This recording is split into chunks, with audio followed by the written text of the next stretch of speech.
Good evening, ladies and gentlemen. Tonight we have a double treat. We'd like to announce the first and the last appearance of Montgomery Clift, an interview show on television. Now, this was the introduction that we had written. For the next hour, you're in for a special treat.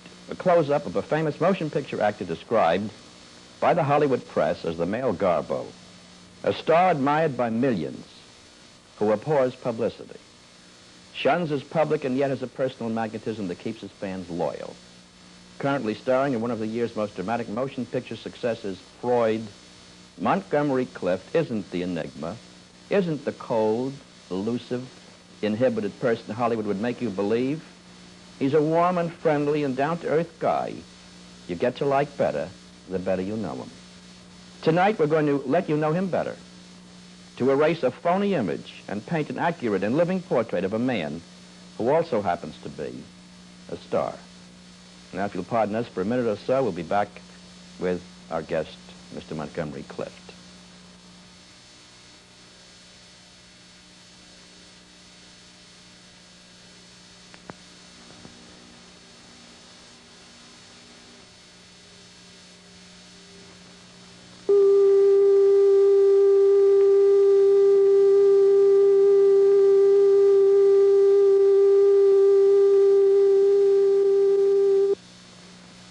January 13, Kutsu. 10, 9, 8, 7, 6, 5, 4, 3.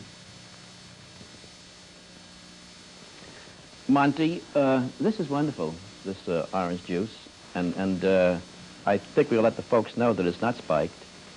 No, that's because, funny. Somebody did a show once, and I think Gleason was on it, and they kept drinking and drinking. By the time they end up, brother, were they really stoned, you know? So we don't want to give that impression here, but this does something. Look what it does to the timbre, if you'll pardon the expression, of my voice. You sound marvelous, Simon. Why do you... By the way, I must tell you something, which is a joke which I heard about W.C. Fields. And he used to be... Well, he would drink like 2 quarts of gin a day, which I must say, in a vague way, one must admire somebody being able to do that. But he would have this glass of orange juice, well spiked, and a thermos he'd have. And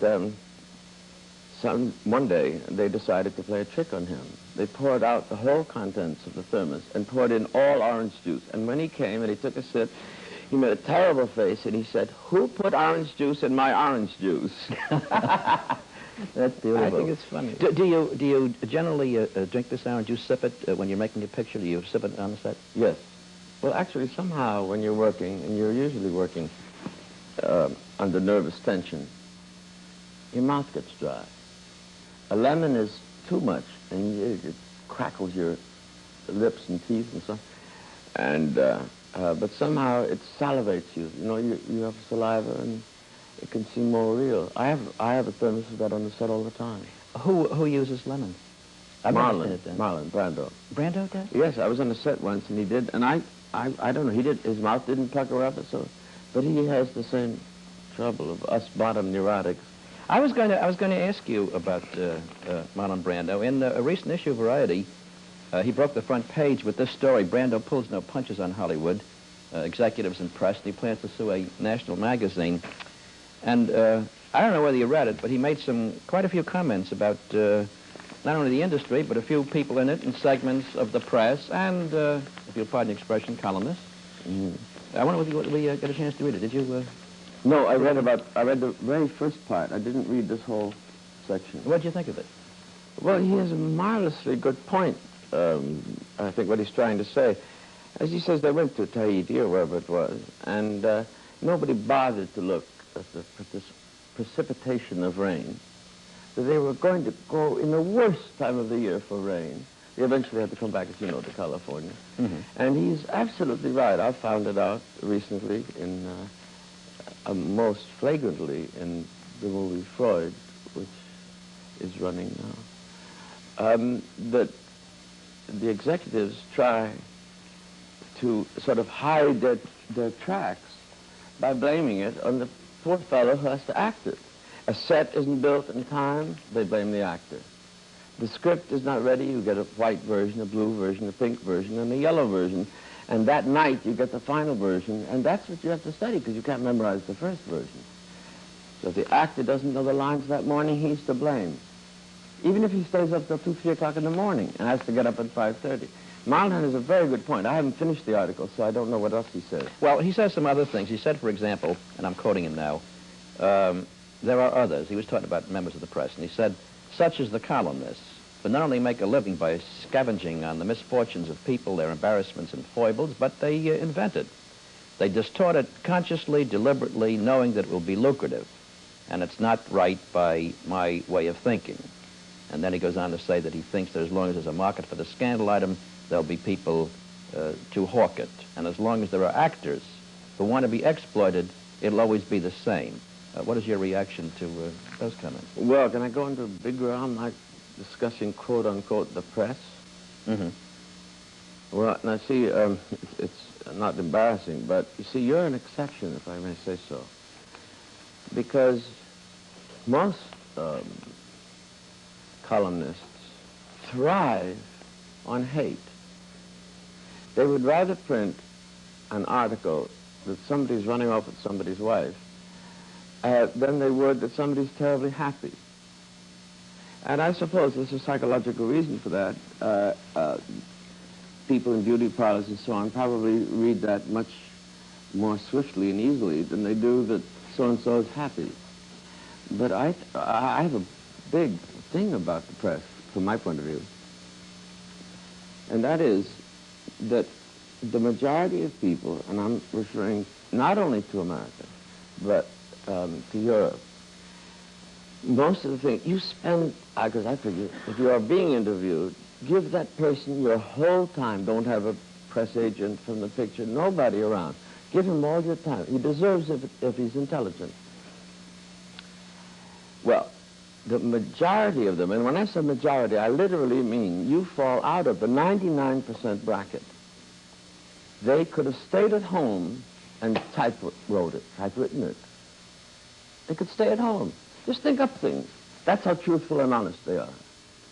I refer to the fourth estate now as the ninth estate. I don't know what to refer to it as, because they don't care about the truth. The truth no longer interests them. I got to interrupt. I agree with you in part, but I think your percentage is a little unfair. 99%, no. Oh, I'll say 89. I'll settle. All right, so we got a deal? Yeah. Good, the show's over then. Not yet. But it's when you do really give of yourself, it's as though it's not even like winding up on the cutting room floor. They fabricate, and when they ask you questions, they try and fit them into an angle. That's death. They fit this into an angle. They fit this into an angle. But they don't come openly, like you asked me a few questions the other day. And, but you asked wanting to know the answer. They don't want to hear the answer. They could write down the answer in their own bedroom. You've always been known as a guy who tries to avoid the press, that you will not talk to them, that you're elusive, you're the Well, it's not true. garbo and so forth. And I have always found when we have something we want to check, that either if Marilyn calls or if I call, we always get an honest answer. Where's Marilyn? And, oh, she's around. Don't worry. Huh? I wouldn't dare be speaking if she wasn't. But the thing that I wonder about, insofar as you are concerned, is how many of these people are afraid to call you and who think they're going to be wasting their time if they try to get in touch with you, that you are elusive. Are you elusive, do you think? I'm not elusive. The only time when I don't like to give interviews is when I'm shooting. Because I'm not the kind of character, considering the kind of roles I play. You understand what I mean? Like, let's say, Freud, or The Young Lions, or Judgment at Nuremberg, or From Here to Eternity. I can't suddenly throw off the mask and have lunch with somebody. It would take me another 3/4 of an hour to get back to the scene that was cut because of lunch. And now some people admit I'm quite verbose and very gregarious, and I love to talk. But at such times, I would not be able to give them my full attention. That's why I don't. So, since most of the interviews come from Hollywood when you're shooting a movie there, they figure he's hard to reach. I'm very hard to reach when I'm shooting a picture. When I'm not shooting a picture, I'm not hard to reach at all. Well, I don't want to talk to anybody.